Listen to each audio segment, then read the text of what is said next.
Welcome back to the channel. I'm your host Newman, and today we'll be unboxing Orko from Mattel's Masters of the Universe cartoon collection line. This 1/12 scale figure measures 5.5 inches in height, with a stand. It's made of plastic, contains multiple points of articulation, and comes with an Uncle Montork head, a hero medal, and a mini comic. Now before we get to the unboxing, it would greatly be appreciated if you were to like this video, if you do indeed like it, and subscribe. That way you'll never miss a future unboxing. So I happen to purchase this figure as a pre-order from Entertainment Earth. They're a great online company, you should really give them your business. They had a bundle of 3 Motu cartoon collection figures that I decided to take advantage of. I suppose you could get these figures from Walmart, Amazon, or Target, but those guys are the one. So on the front, we have a great illustration of the Filmation Castle Grayskull with Hordak looming over it. And it makes sense considering we have the 40th anniversary logo for She-Ra in the upper left-hand corner. Turning to the back of the package, we have a great illustration of a scene from the return of Orko's uncle from the Filmation series. We also have the other figures that are in this wave, as well as quasi-instructions on how to switch the heads and put on the metal. Alright, so let's not waste any more time. Let's go ahead and get this thing opened up. Alright, and here we have the figure in hand, and on a first inspection, it looks good. I mean, it's Orko. I honestly thought that the original Origins figure looked pretty close to the Filmation series, so I honestly didn't expect them to have this figure come out, because I thought it was just looked way too close to the Origins figure, but here we are. It looks good. I don't notice really any paint slop anywhere, so let's get down to the articulation. So the hat seems to be on a ball joint. It goes all the way around.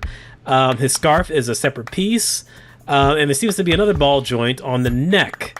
So that's pretty cool. Arms go up to about yay high. There's a twist at the shoulder blades.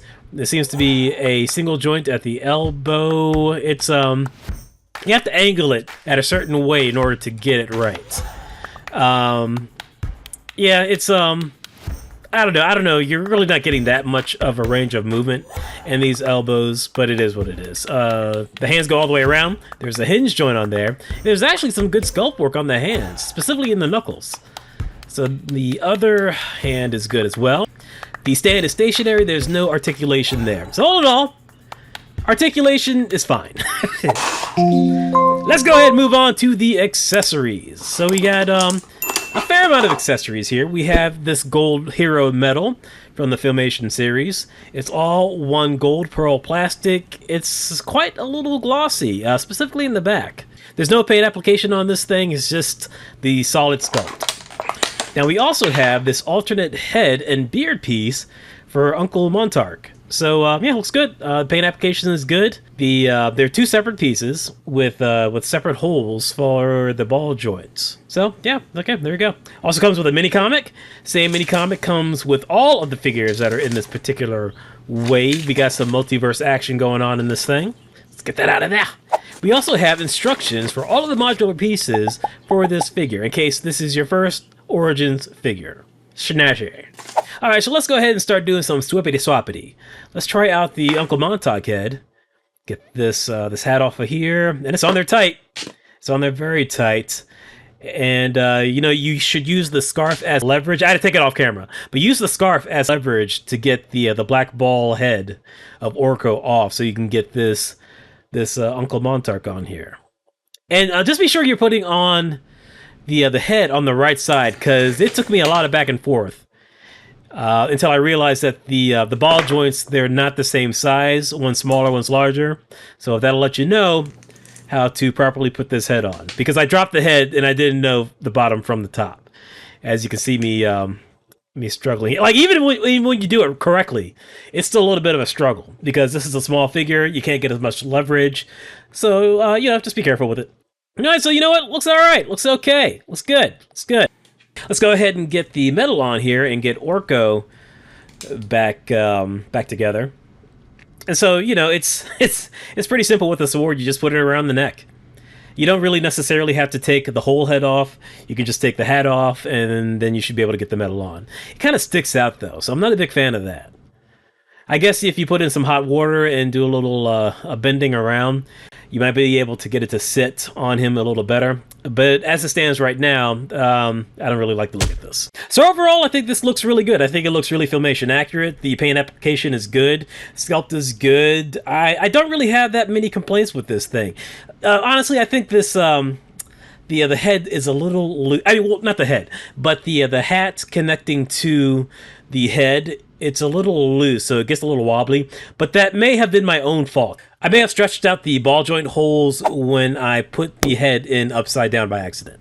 But anyway, let's go ahead and do a comparison. So here's the Origins Orko, and there's quite a bit of a size difference. I didn't realize how much smaller this new Orko was as compared to the Origins figure. I mean, you know, the sculpt is a bit different as well, but not too different.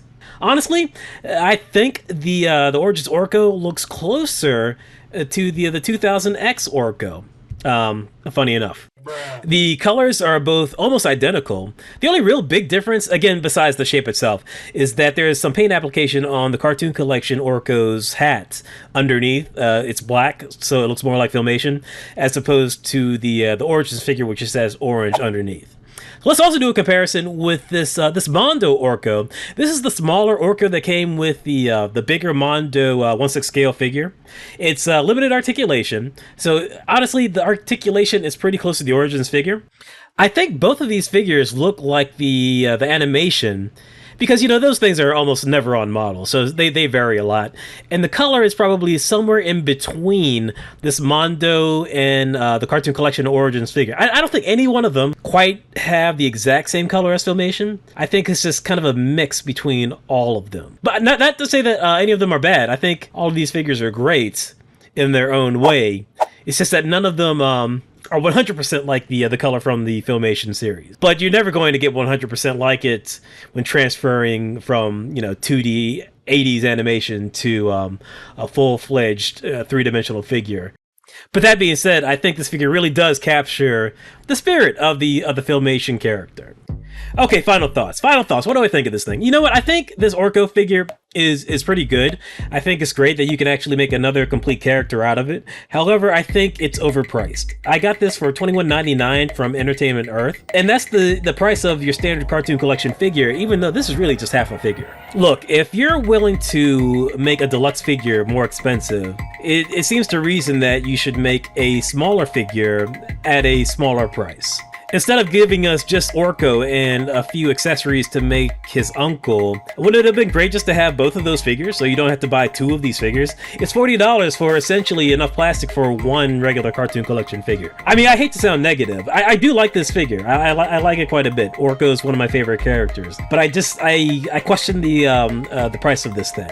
Now, that is obviously pretty easy from my standpoint. I'm not in production. I'm not making these figures. So there's quite a lot of behind the scenes that I just don't know about. So this is really just Monday morning quarterbacking on my part. So I can really only speak on my previous experience in sales, which I have quite a lot of. You know, if you're getting less of a product, it should be less the money. It's really quite that simple. So do I recommend it? Sure, but I recommend it with an asterisk. It's a good figure, but I don't agree with the price. So alright, I think that's going to wrap everything up. I am Rip It Open with Newman on several socials, all of which are in my profile. Please like and subscribe if you enjoyed this video. Hit the bell for notifications, and I will check you later.